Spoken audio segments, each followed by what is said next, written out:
Chaburah.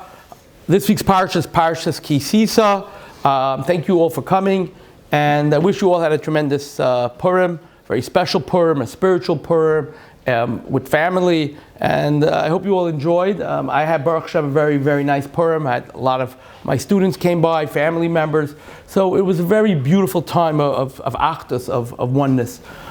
This week we're actually going to do on the Parsha.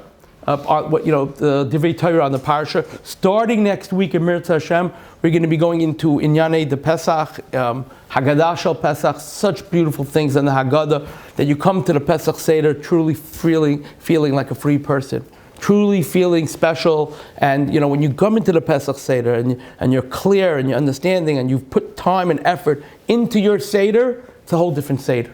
So Mirza Hashem, we're going to be doing that next week, the week after it, then hopefully B'linad, there'll be a share that third week. So everybody will come truly free and prepared for the Pesach Seder. This week's Parsha's Tisa, there's a lot to talk about.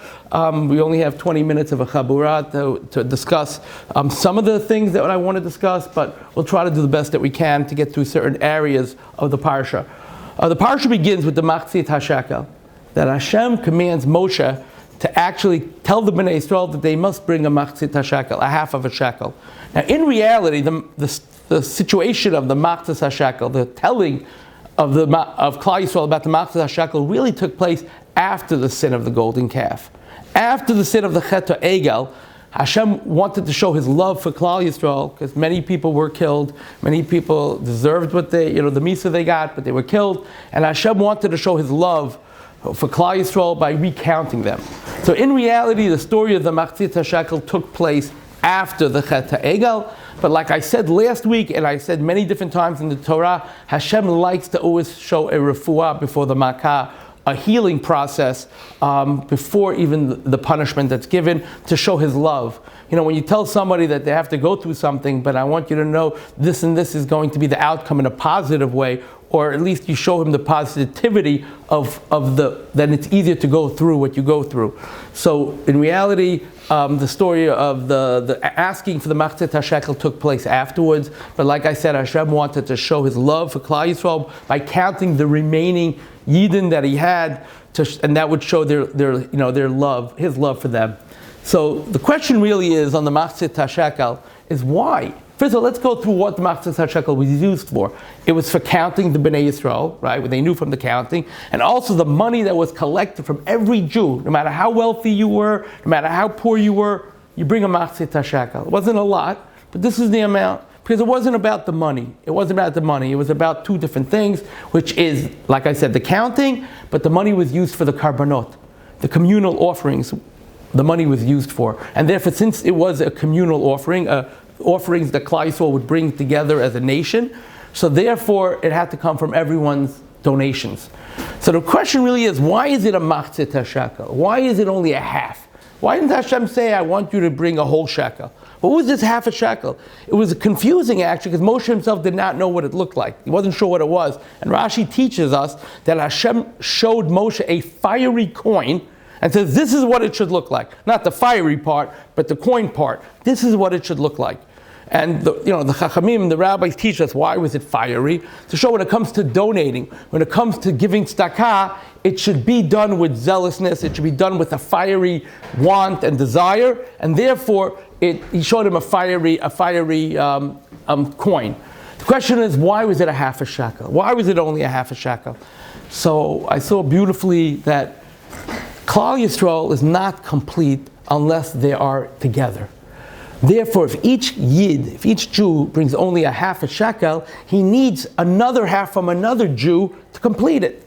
Therefore, when it comes to the counting, when it comes to communal offerings, when it comes to karbanot, Hashem was saying we're in it together. We're one people. It's not about what you give, it's not about what you give, it's not how much you give, only a half a shekel, but each person needs the other Jew's half to make it complete. So therefore there was an achdus, a unity regarding the Machzit HaShekel. So that's just, the Parsha talks about the Machzit HaShekel in the beginning, but a big bulk of the Parsha actually talks about the sin of the Chet HaEgel, the golden calf. And there's so much to say on this, so much to say. I've delved into this for years, and every time I look at a different mifarash, it's a whole different understanding, a different interpretation. So a person can spend, I won't say a lifetime, but pretty much a lifetime of trying his best to understand what happened, how did it happen, how did Klal Yisrael go from here to there. They were at Har Sinai. There's a lot to talk about here. But yet, Elu ve'elu divra Elokim Chayim, as much effort you put in, that's how much you'll get. And whatever you get, that's what you have to know. Whatever the understanding you get, that's what you have to know. And you have to be satisfied if you put in enough of an effort to understand. So, Reb Chaim Shmulevitz has an unbelievable, the Rosh Yeshiva of the Mir, Reb Chaim Shmulevitz Zatzal, he wrote a very, very famous Musar sefer. Musar means speeches on Chaburot that he would give. And it's called Sichas Musar, it's called. And they wrote it in English. It's translated many years ago. They translated it in English. But it's a phenomenal book on human understanding and understanding the Parsha. And he goes through the different things in every Parsha that a person should try to work on and understand. And one of the things he actually brings up in this week's Parsha, he uses the words. In other words, when you want to look up this particular Kisisa, he calls it Me'igre Rama Lebira Amitka. From the highest of the zenith to the lowest of level, which is where Klal Yisrael fell. They went from the highest by Har Sinai, getting the Torah, to the lowest level of Chet Egel, of sinning with the golden calf. And he goes on to explain a little bit what, in his understanding, happened here. And he brings down different chazals. It's a long piece, but I'm just going to give you a little bit of some of the things he brought down. And he brings down a Gemara Chagiga, that says like this: Rabbi have a nakat Sefer Kinnis. Rabbi was once looking and reading the Sefer Kinnis, Lamentations, which is read during Tisha B'Av. V'kara begavei, and he read a pasuk. And what's the pasuk he read in this lamentation? Ki matalai psuka. Actually, it says when he came to this pasuk, Hashlech mishamayim aretz, they were thrown from the highest of the heavens, and nafal and Aretz Nafal, and they fell to the ground, to the lowest level on the ground. They went from the highest to the lowest. Me'igr Rama lebira mitka. Nafal miyadeh, a sefer fell from his hands. Ama me'igr Ram lebira mitka. From the highest level to the lowest ground. That's how Klal Yisrael fell. He took a sefer and he dropped it on the ground, and he said that's how they fell. That's how Klal Yisrael fell. What was he saying? Chaim Shmulevitz explains that it's not the ground that causes damage. If you take a sefer and you put it right next to the ground, it's not going to damage itself. If you take a glass and you put it an inch from the ground and then you put it down, it's not going to break. But if you take it from the higher you go, the more when you drop it, the chances of it breaking are greater. So he was basically saying that it wasn't the ground that causes the damage. It's not the ground that causes damage, and it's not where it starts that causes the damage. It's the fall that causes the damage. What does that mean? That Klal Yisrael was standing by Har Sinai, and the Medrash tells us that the Satan came. Moshe was supposed to come down after 40 days and 40 nights. The Klal Yisrael miscalculated, and they counted the actual day that Moshe went up. That day in the afternoon, they counted that as one of the days. So they counted 40 days from then. When really they were supposed to count from the next night, from that night coming, it's complete 40 days. And being that they miscalculated, Moshe didn't come down yet. Even though it's a few hours of miscalculation, they started to panic. Where's Moshe? Where's Moshe? Where's Moshe? So what did the Satan do? He took the be'er of Moshe, he took the body of Moshe, and he showed them it was in a coffin, like in a box, and he says, here's Moshe Rabbeinu. Look, here's your leader, Moshe Rabbeinu. In reality, what happened? It was Moshe Rabbeinu, but Moshe left his guf, he left his body, and his neshama went up to Shemayim. His guf wasn't worthy, a human body is not worthy to be up with the malachim and with, by HaKadosh Baruch Hu over there. Therefore, his soul left. But they miscalculated on that too. And they said, look, Satan showed them Moshe's bear and said Moshe died. Right? So they started to panic and they fell into a depression in a way. Quick fall. But the problem was they didn't know how to break the fall. The damage of the fall is greater than the ground that it falls to and from the thing that it falls from.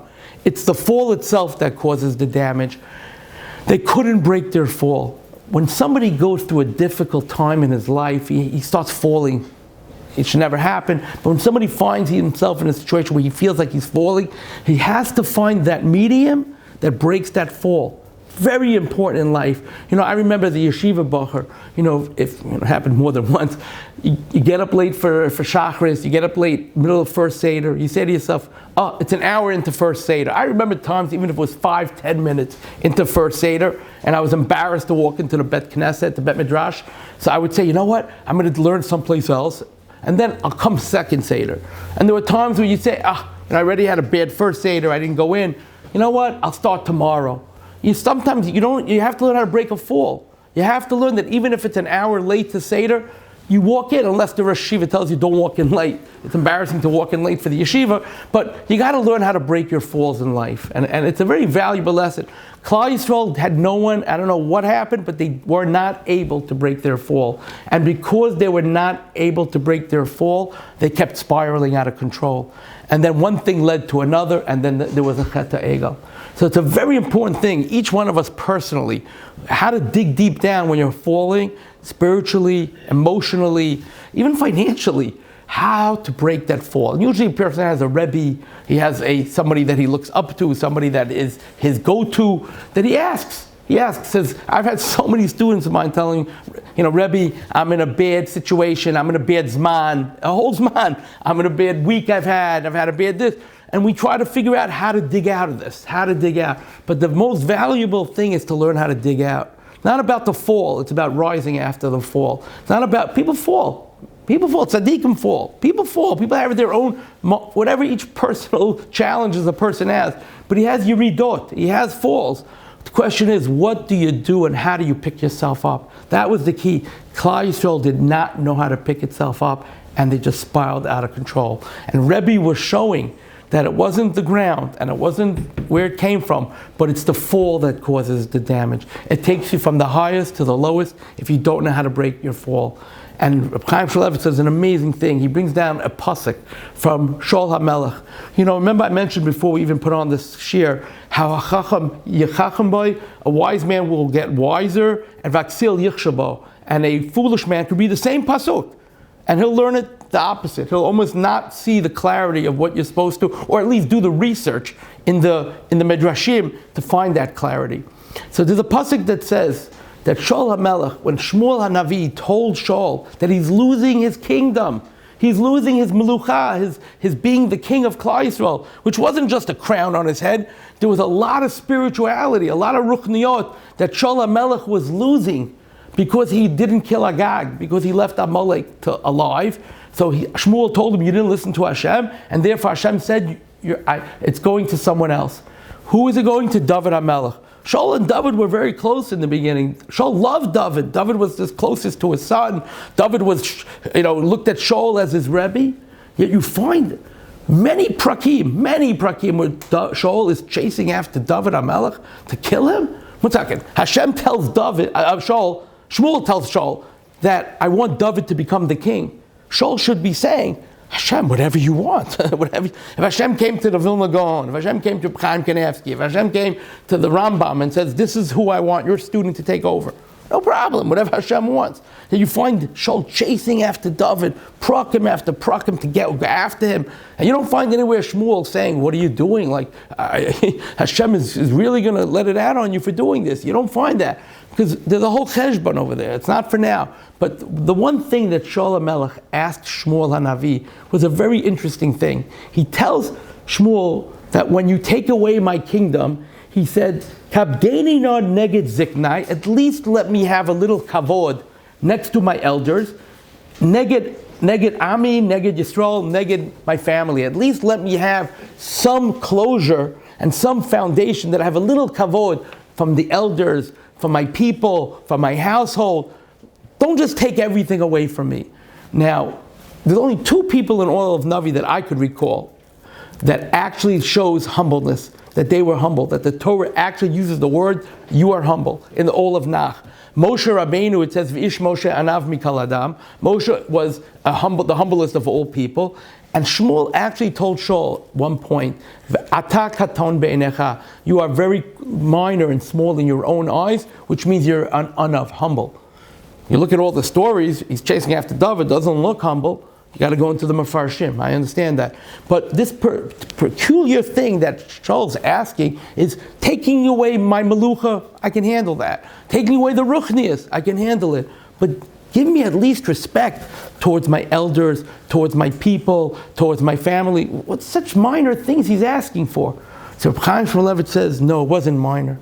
Shaul was telling Shmuel that I know that the Yerida, the fall that I'm going to have is going to be so powerful. I'm worried I won't be able to handle it. Please let it be done in pieces. At least let me have a little respect over here, a little respect here. Not because I need the kavod, because I need the self-respect. Otherwise, I'm going to fall.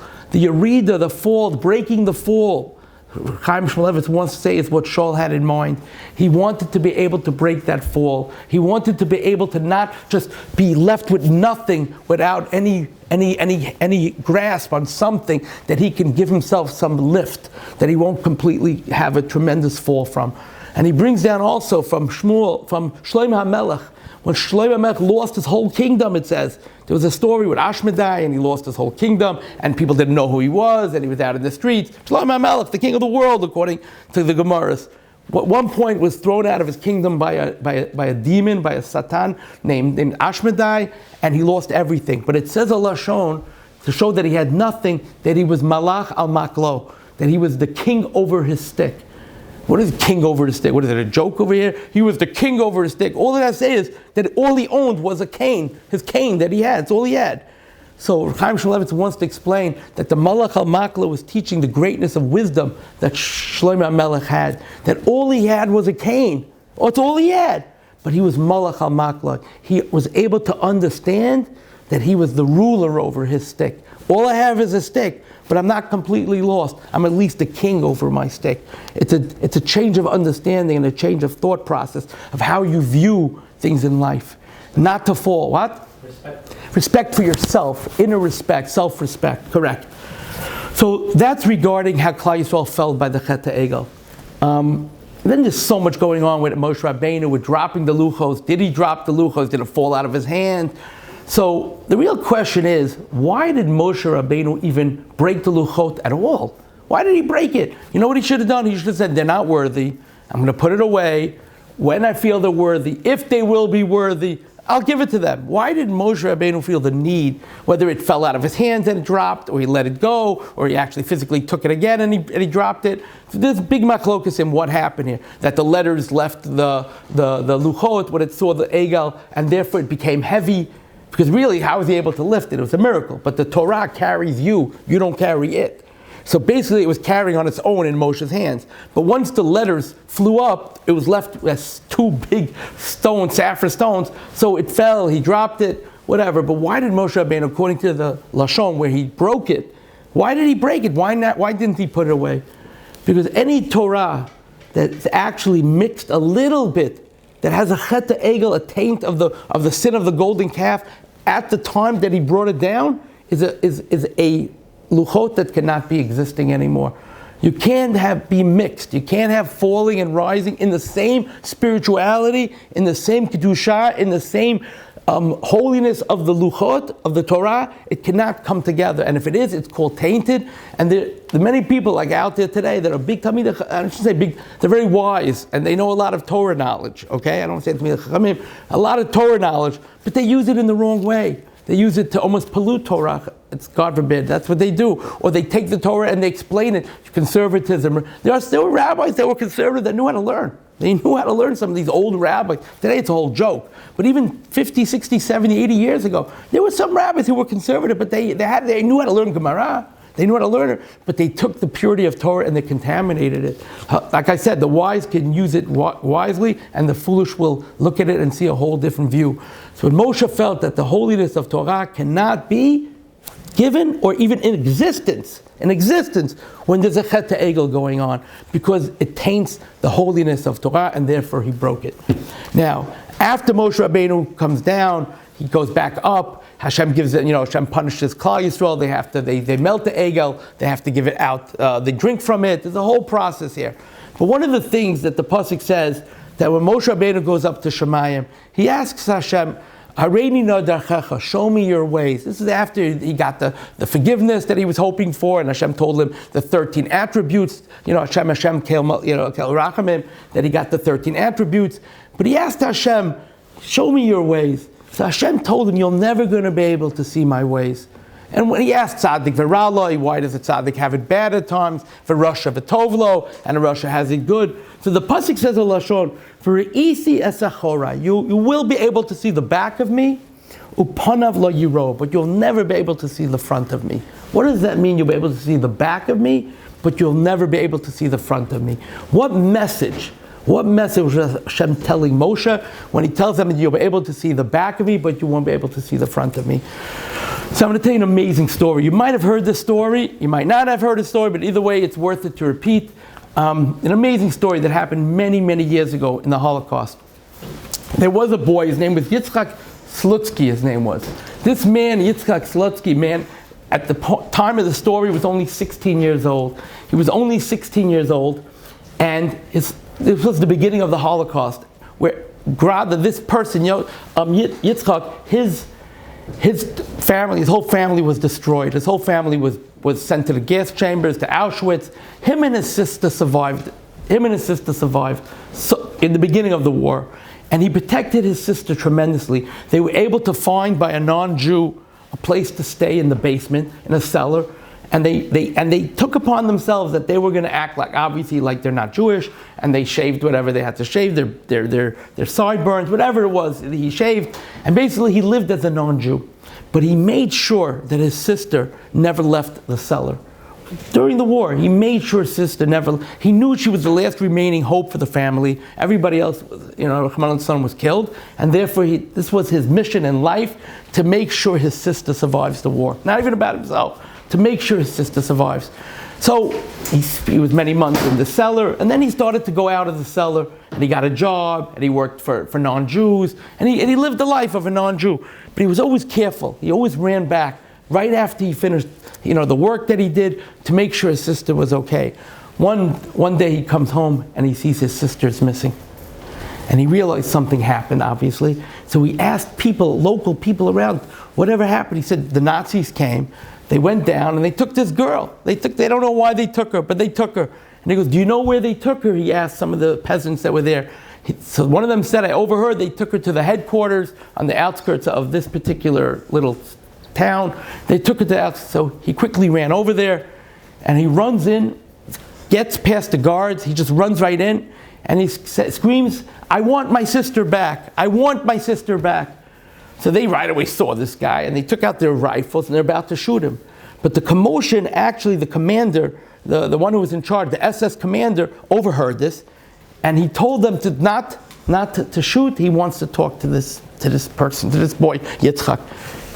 Calls him in. He goes, what is this commotion? He goes, you came to my place and you took my sister. I want her back. I'm not leaving until you bring me back, until I go back with my sister. Could have shot him on the spot too. Yet, so the Nazis were known that they were very scared of superstitious stuff, by the way, very satanic. They were scared of various different things that was to spook them out. Especially when it came to the Jews. There were a lot of miracles that took place that actually spooked them in certain ways. Certain Gedolim had certain powers. They were a little superstitious of these kind of things. So the commander told this boy Yitzchak, he says, I will give you your sister back on one condition. If you grow hair on the palms of your hand. If you grow hair, it's an expression. When you grow hair on the palms of your hand, I'll give you what you need. You grow hair on the palms of your hand, then you get your sister back. He looked at him and said, do you promise me? And the guy said, yes. And he opened up his hand, and there was hairs growing from the palms of his hand. And he was so spooked out, this commander. Instead of killing both of them, he said, take your sister, and I never want to see your face again. I never want to see your face again. And they ran out, and they survived the war somehow. It doesn't go through all details. So somebody once interviewed this Yitzchak had asked him, Solutsky, and said, what happened to that? What happened in your story? He says, I want to tell you a story. He says, when I was 7 years old, my father owned a bakery. My father owned a bakery. And I would always visit my father in the bakery, and I would always be mischievous, and I would play around with this. But one day I got my hand caught in the mixer, and it cut off a big piece of my hand. And my parents, obviously, they took me to the hospital, and surgeries aren't what they have today. And they grafted from different parts of my body, they grafted skin to close up my hand. And they did it, they closed it up. They used from other parts of my body and they closed it up. But I was so embarrassed for all these years. I was so embarrassed that I would always keep my hands in my pocket. My parents were embarrassed because I started to grow hair on the palms of my hand.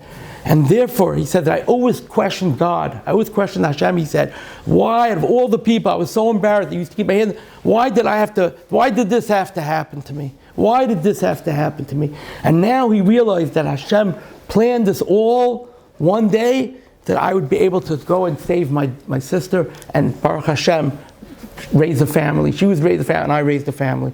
So therefore, you never know. Sometimes Hashem only shows you the back of him, but he doesn't show you the front. You only see the end result. You don't always see what leads to a result. Or you go through difficult things in your life, and you don't see why Hashem is doing this to you. But many years, sometimes you're not, sometimes you're zocha to see, and sometimes you're not zocha for years to see.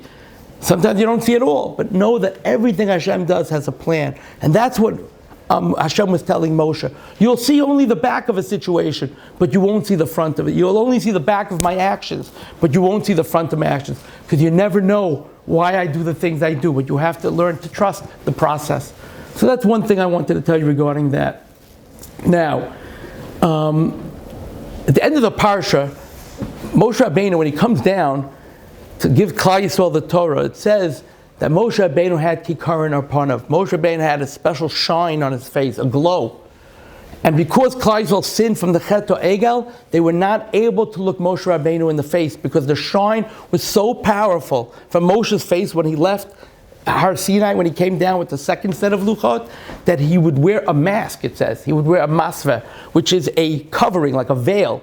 Whenever he spoke to the Jewish people, he had to wear a veil, because the shine was like the sun, and they couldn't look at him in the face. Yet, Chazal tell us, whenever he taught Torah to the Jewish people, he would take off the veil, and they were able to view him. They were able to see him. So the question is obviously, why were they able to see him? Because Torah, the purity of Torah and the holiness of Torah, put the Klal Yisrael, the Jewish people, on a very high level, that even though they sinned with the golden calf, and they lost that power to be able to view Moshe in his greatness, but whenever they were learning Torah from Moshe directly, they were able to view him. They were able to view him. But when they spoke to him about other matters, his face would always be covered, ever since that story when he came down. So Rav Moshe Feinstein says an unbelievable thing here. He says actually there's two reasons why, and he brings down rayas from different places. He says that the reason why Moshe Rabbeinu had to have the situation that when he taught Torah, he had to take off the veil, wasn't just because of the purity of Torah, but because of its concept that when Torah is being taught from a Rebbe to a Talmud, it's so important that the Talmud sees the Rebbe's face. That the Talmud sees the Rebbe's face is a very important concept, because then when the Rebbe says over the Torah, the view of the Rebbe's face is engraved in the Talmud's mind, always engraved. And it's important, it says, "V'hoyu einecha royos esmeirecha." Your eyes should always see your Rebbe's face. In other words, it's great when you hear a shir online. It's wonderful when you have no choice and you put a CD in, or you hear something online. But it's eino doma. It does not compare to going to a Rebbe and sitting next to him and seeing him live when he gives a shir. Because the spirituality, the ruchniot, the emotions, looking into your Rebbe's eyes and your Rebbe's face creates a tremendous image and view to a person of the Torah that he's getting from his Rebbe. And I want to tell you an unbelievable story I saw from Rav Shach when he was 90 years old and his eyesight became very bad. He was once sitting in home, and his grandson, Rav Usher Bergman, was sitting next to him, and Rav Shach started to cry. And Rav Usher asked him, Zayda, why are you crying? So he said, because I can't see the Rashis well. I can't see the Rashis well. So Rav Usher Bergman, the grandson, told Rav Shach, don't worry, I'll read it to you.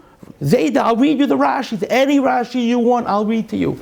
And he started to cry even more. And he says, no, don't you understand? It says that you should see your Rebbe's face. And every time that I learn Rashi from Rashi, I envision I'm learning from my Rebbe's face. So Rav Shach, on his level, when he would read a Gemara from a Tana, from an Amoira, he would be on that level that he's actually felt like he's learning it directly from his Rebbe. So if somebody else says it over, it's not the same. He cried because he couldn't read the Rashis himself, and a Talmud should always see the Rebbe's face.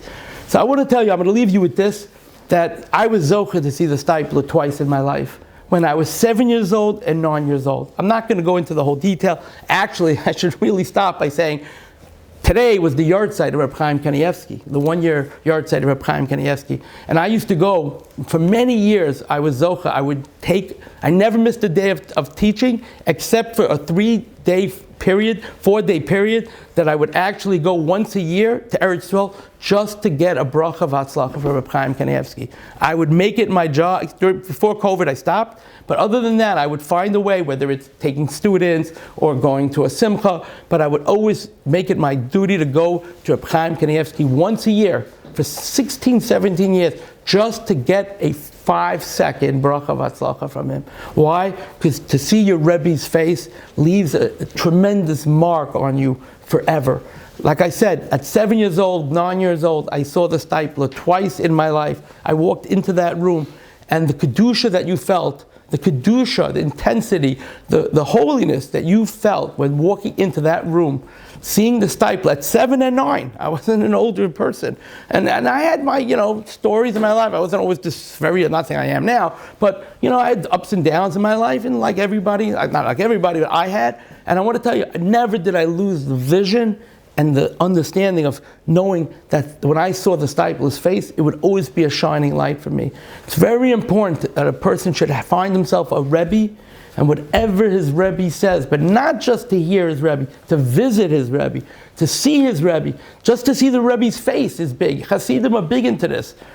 Come to the Rebbe's tish. They can be far away, but the Rebbe, they see the Rebbe sitting there. It's very important that a person has a Rebbe, but not just that he visits his Rebbe constantly, and even if it means just to see the countenance of his Rebbe will leave a tremendous mark on a person. And that's a guide. That's a guide for a person. Yaakov Avinu, Yosef, he almost sinned with the story, but a vision of his Rebbe, his father, came, the Gmasei Shel Aviv, and it stopped him. The vision of a Rebbe plays a tremendous role, and therefore I give you all a bracha that you should all connect to your Rabbeim, and if you don't have a Rebbe, get one that you trust and you rely on, and do what your Rebbe tells you. And we should be zocha to see our Rabbeim, and we should be Rabbeim for our children and our own students in Mirz Hashem. But Mirz Hashem, next week we're going to start the Haggadah Shel Pesach. I wish you all a good week, and thank you for coming.